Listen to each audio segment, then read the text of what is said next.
Hey everyone! So today is July 1st, which means it's time for another garden tour. I've been looking back at the previous garden tours that I've recorded, and I have to say that I think this is definitely the biggest change by far. Everything in the gardens basically exploded in growth with the heat and then all the rain that we just had at the end of June. So let's go take a look at the garden on July 1st. Here's an overall look at the garden to start. That way you can kind of see how it all looks together before we jump into the individual plants. But I figured we can start over here against this wall. So I just got these two hydrangeas this year. This one actually replaced a hydrangea that I think got too damaged from the cold and it wasn't showing any signs of growth, all brown in the middle. So I did get rid of that. But what I've realized up here is that hydrangeas definitely prefer it along this wall. So this is the south facing wall on the deck, meaning the sun's coming from there, it's shining over this wall, so this has the most shade during the day. I found this out because there's another hydrangea plant over there that I'll get to in a second that I used to have more towards the middle of the deck, and it definitely got a little bit crispy. So from now on, all hydrangeas are going to stay over here, and I actually would love to have a plan eventually of this entire wall just being lined in hydrangeas in white containers. So that's my long-term goal for this area. Over there is the more sad looking hydrangea.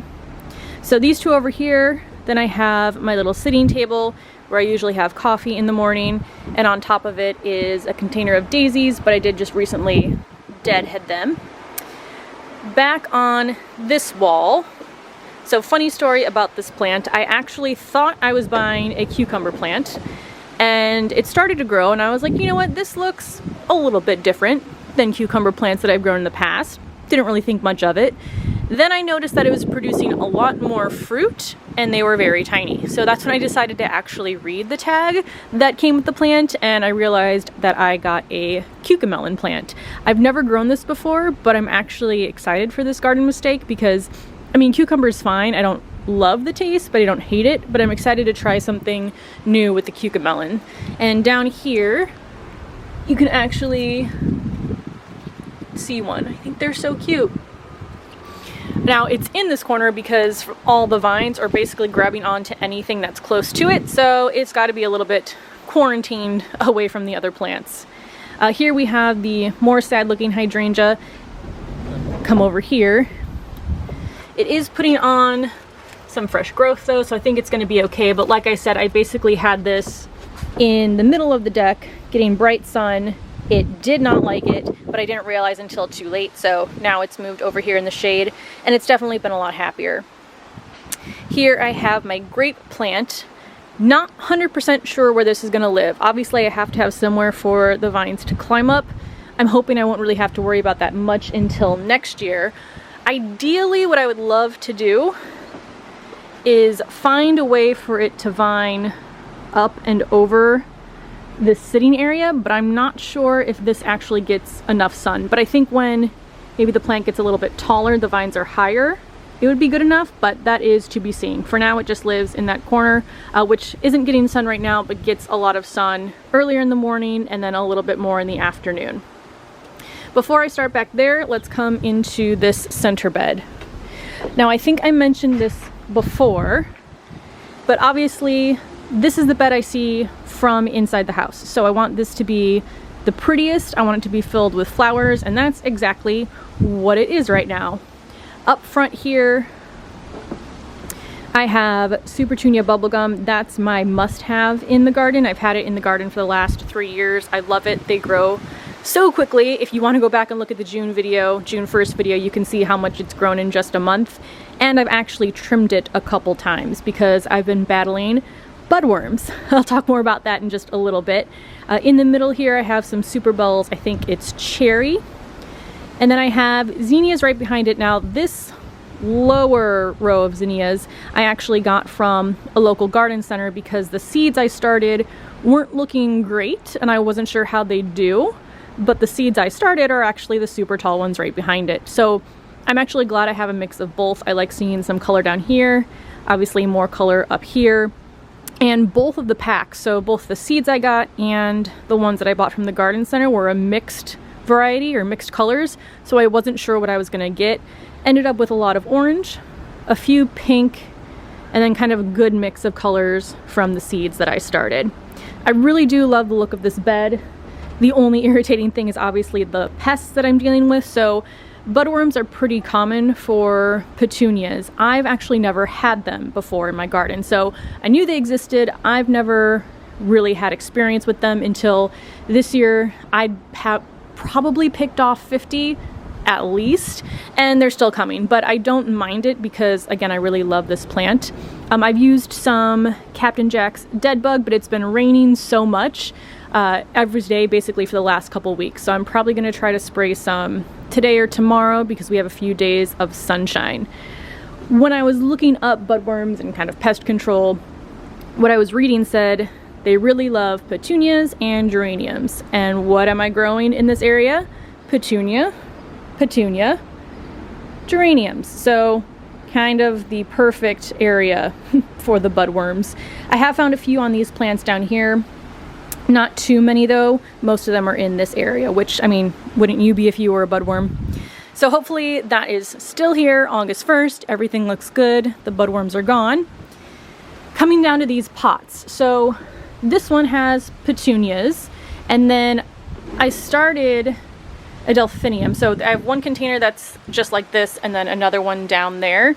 I don't think I realized how slowly delphiniums grow, and these delphiniums are specifically made for containers, but they're just taking much longer to grow than I expected. So these pots don't quite look exactly how I want them to yet, but hopefully, since the delphiniums are perennials, they'll come back next year and I can just have flowers that I know are going to come back so that I don't have to completely fill the garden with annual flowers every year. Geranium over here, again, duplicate pots, same geranium in each. These have really started to fill in nicely just this last month. And then in the center, I have a lavender tree that I got from a local garden center. I just think it makes a really nice centerpiece. Enjoys the heat and the sun much more than the hydrangea I had here last month. Swinging over to the left is my herb rack. I have just another geranium right there just to look pretty. Here I actually have an aronia berry bush or chokeberry that I'm going to plant up, and I'll do a separate video on that. I had never heard of them before until a bed and breakfast that we stay at basically has a whole area of their lawn dedicated to it. The berries, I don't know how great the flavor is, we will see, but I figure let's try growing something new in the garden that I've never tried before. Coming over here to the herb rack, unfortunately, I lost both of my basil plants to some sort of fungal disease that I can't remember off the top of my head, so I'm gonna have to get a new plant. But everything else is, well, almost everything else is looking good. The dill I always struggle with. I feel like either it does great with very little effort or just does terribly even though I put in a lot of effort. So I let this one flower. It's gonna go to the butterflies. I actually saw a butterfly laying an egg on it yesterday. So those I will allow to eat the dill plant. I have some rosemary, I have some thyme, some sage down at the bottom. This one though is definitely my favorite. I think I mentioned this in the last video, but it's the chocolate mint. So far what I've done with it, well, I'm drying some. I've put it in my coffee and tea, so basically I'll put in my coffee and then shred up some of these leaves, and it does give it a little bit of a mint flavor. Same thing with the tea. And then yesterday, for the first time, I just tried a smoothie. So I basically mixed this with a banana, some milk, some cacao powder, and it was delicious. So I'm definitely going to get this next year. I have had some issues. Somebody described this to me as a very dramatic plant, and I would definitely agree. It's the first one to droop if it's not getting enough water. Sometimes the leaves turn a bit yellow if there's not enough nutrients, but then it perks right back up. Another geranium over here, same as the one on this side, so it also has red flowers, which I've right now removed because of the budworms, but we have some that are coming back. Over on this side then is the start of my grow bags. First up here, I have a few garlic heads left. I'd say about 50% of the cloves that I planted actually turned into garlic plants. I've pulled some already, but I think these still have about a week to go before I pull them. Behind it is a blueberry bush. So back in where the grape plant is was a second blueberry bush, but that also had another disease that I can't remember, but was basically told it's not going to recover and you can keep trimming it, but it'll die in a few years. So that one is gone. I have this one here. I'm going to try to get another one just so I can have cross-pollination. Behind the blueberry plant, I have some marigolds. I have a funny marigold story that I'll get to in a little bit. This is my lemon tree. She's been so much happier since I moved her outside. So I got her first last year at March. So she only spent a couple months inside before I moved her outside last year. Moved her inside for the winter. She did okay for the first few months and then started to get leaf drop. I think I got some of the spider mites and it was just not happy inside. I was wondering if it was actually going to survive, but as soon as I moved it back outside, I mean, you can see how good it looks. I don't know if I'm going to actually get any fruit this year. I don't think I want to because I'd rather have it put all of its energy into growing. But I'm also trying to decide what I want to do for next year. So since it didn't work very well keeping it inside, I'm trying to figure out if I can get some sort of portable greenhouse situation set up that would be warm enough for it. I don't know if that's going to be possible, so we'll wait and see what happens with that. Behind it are two okra plants, which these have had a heck of a time. So at the end of May, we got really abnormally cold weather for May. I think it dropped down into the 40s, maybe even the high 30s, but it was the coldest it's been on that date in Chicago in 50 years. And this is one of the plants, this and the pepper plant got hit the hardest. So that's why you can see some damage on the leaves, but they have recovered pretty well. I did have some caterpillars that I had to remove that were eating my plant because of course they were, but I'm actually getting some okra. So as long as it's still growing, I'm happy with it. Behind it is my raspberry bush, and this I actually had a nutrient deficiency problem with. The leaves were turning yellow.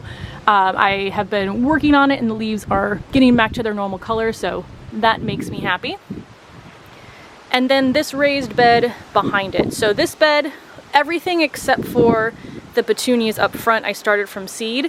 And this is the slowest growing bed in the garden, driving me a little nuts, but it's okay because it's finally starting to put on some growth and I'm seeing some buds here on the gomphrena. So I have the two petunias in the corner, gomphrena up front, a mystery seed that I sowed directly outside and then threw the packet away, so I don't know what it is. I have that growing in a few places. And then behind it, I have some more delphiniums. Again, I would really like to have more of those perennials in the garden that I know are gonna come back every year, and then I can just plant annuals around it. Coming down here is my zucchini plant. So far, I haven't had any issues with pests. I always get a little nervous only planting one of a plant I really like, but it's doing really well so far. I actually grew it in that raised bed in the back last year. I'm trying it in the grow bag this year and it's been so much happier in the grow bag. Again, it's not the exact same year. I don't know if it's the exact same plant or type of zucchini plant, so I can't say for sure it's the grow bag that makes a difference, but it's been doing so well that I'm gonna plan to grow zucchinis in my grow bags from now on. But coming in here, you can see how many zucchinis we have. So I'm super excited about that. I've actually already harvested and eaten one from this plant. Let's see. I guess we'll come down here first before heading back to the tomatoes. I have two of this same brown container on either side of this bed, and this has my rhubarb. This was also one that I direct sowed and was starting to grow very slowly, but it has really exploded in the last month. And rhubarb was actually the plant that was kind of my first garden memory. So my grandpa had a garden and he would grow rhubarb and let me take some bites of the stalks when I would help him, and then he'd take it inside and my grandma would make strawberry rhubarb pie. So it's a great memory that I have. I knew I definitely wanted to have rhubarb in my garden, so here we are. Behind it are two grow bags of onions that might be ready to harvest next month. I think the leaves are already starting to droop. And then, like I said, behind the 2 bags of onions is another rhubarb plant.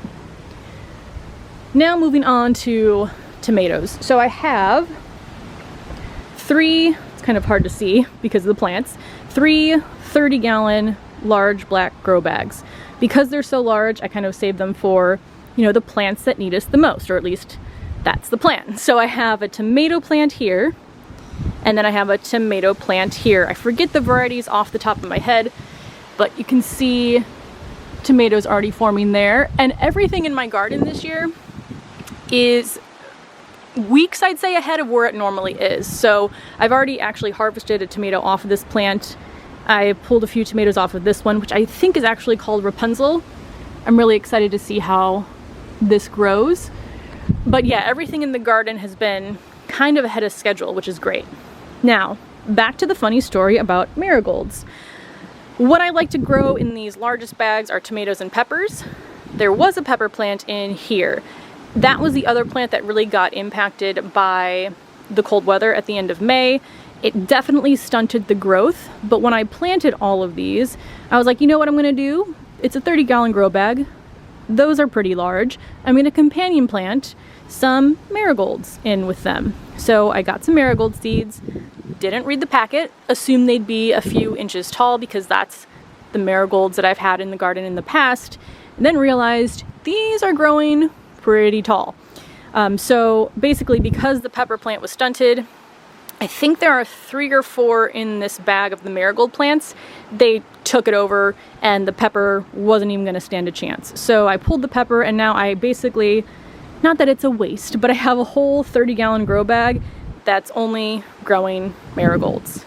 So that's something to keep in mind for next year. I mean, I like them. They definitely fill up the garden. They're adding some nice color, but I don't want them in my 30-gallon grow bag when I could have grown something different. Swinging over here now, we are coming to, oop, almost missed my eggplant. This is another plant that I'm growing for the very first time. Had some issues with aphids, but I haven't seen them in a few weeks. So one benefit of having a pretty small area to garden in, not a lot of plants, is that you can really dedicate the time to each individual plant, going around checking for pests and working on any issues. So it's done really well. And if we come under here, you can actually see the little eggplant right there. So I'm excited for this. If it does well, I'll definitely grow some more in the garden next year. This tomato plant, I actually have more onions underneath. It's done pretty well, I think. We'll see how it does with companion planting overall if I want to do that next year. This little pot, so I got a birthday card from the Chicago Botanic Garden, and there was actually a little seed packet on it, which I thought was really cute. I don't know what flowers they are, but I threw all the seeds in here, and we'll see what happens. Okay, now to this bed on the back. So we have petunias on each corner, and these were actually more impacted by budworms even in the middle bed. I mean, they basically decimated all of the blooms. A week ago, it was all green, but you can see that they're starting to flush back. There are obviously parts taken out of them, so I know there's still budworms in here somewhere that I will hopefully find, but I'm going back and forth on whether or not to leave them in here or not. Again, I like the addition of the color, but the melon plants are getting so large, and actually they might be growing over the edge, so I should probably do something about that so there's not melons hanging off the side of our house. So note to come back and do that in a second. But on the left, I have cantaloupe. On the right, I have a honeydew plant, and I'm excited about the honeydew plant, not because I love the taste of honeydew, although I'll see if it's different when you actually grow it yourself, but I think the variety is called Snow Leopard, and they're gonna be white melons with green veining. So I'm excited to see how those look, see how those taste. I love cantaloupe, so I'm super excited for that as well. But there's 2 plants in here, and they're basically taking over the entire bed. I do think I like growing these in the raised beds though, just because compared to growing melons on the ground in the grow bags, it does give them more room to kind of vine out and not just take over the entire deck. Coming to the back wall then. So this back wall, I'm basically duplicating on either side of the raised bed what I'm growing. So I have a dahlia, a sunflower. Behind it there are sweet peas, which have done okay.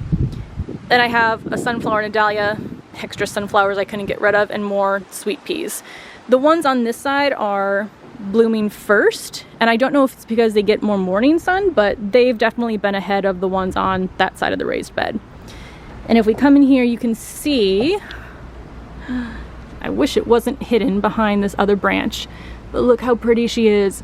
This is the first year I have not killed dahlias. I'm going to do a separate video on growing them in containers and kind of what I've learned works for me and what definitely did not work. So look out for that video coming soon.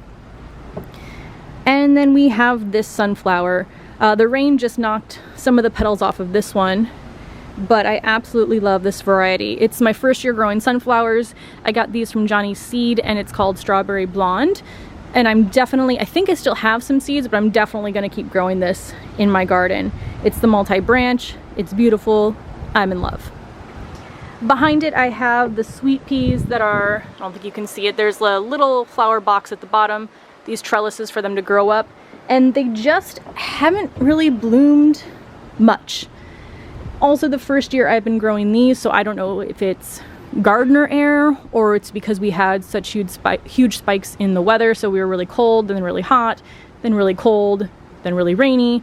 It just really hasn't been consistent. So I don't know if that's impacted it, but they don't look like they're dying yet. So I'm gonna let them stay where they are. In this bed, I think probably in the last video, I was growing snap peas. Those are obviously done for the spring. I'll plant them again as we get into the cool season for fall. But I did get another pepper plant since the first one did not make it. This one is still getting surrounded by other plants, but it definitely is growing and looks much happier than the other one. I have a rogue sunflower in here that I'm just gonna let it live, see what happens. And then I have a honeydew, another honeydew, the same one that's over there in this bed. Then down here I have two watermelon plants, and the variety is, I think it's called the mini, so it's gonna grow smaller watermelons, more like, I guess, personalized or personal sized watermelons. But you can see one growing back there. It looks super cute. That's my largest one so far. There's another small one down here, and then one growing on the vine back there. So really excited about those. I love watermelon.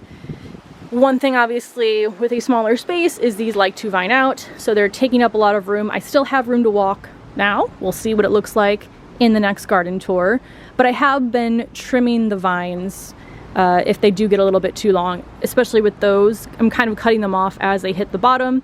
They're still growing melons further up, so I think that's okay to do. Then over here I have sunflowers that I couldn't get rid of. So I have a problem with getting rid of seedlings that are doing well. So when I had planted a few seedlings in the same pot and it was time to thin it, I just moved them over to a new pot. So these have been kind of moving around the deck. You know, as plants kind of get moved out, I'll probably move these around, but I am excited to have a bunch of sunflowers blooming along this wall.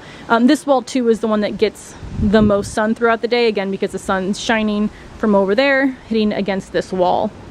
So sunflowers, another dahlia with a couple just starting to open up there. And then down here I have a pumpkin plant that I just got from Home Depot because obviously I need more vining plants. But I figured it's nothing I've ever grown before. I'd like to try it out. These are also going to produce tiny little pumpkins. They're called Wee Bee Littles. I'm excited for that as well. So I think that's everything. These are taking longer as there's more to show off, which is exciting. But here's another kind of final sweep of the garden. And then over here I have my kind of not pretty area with the pots and the garbage can. But overall, I mean, things have really taken off this month. It's been crazy looking back at the past videos and really realizing how much has changed, because I think a lot of the times, you know, we kind of get lost in the day-to-day of gardening.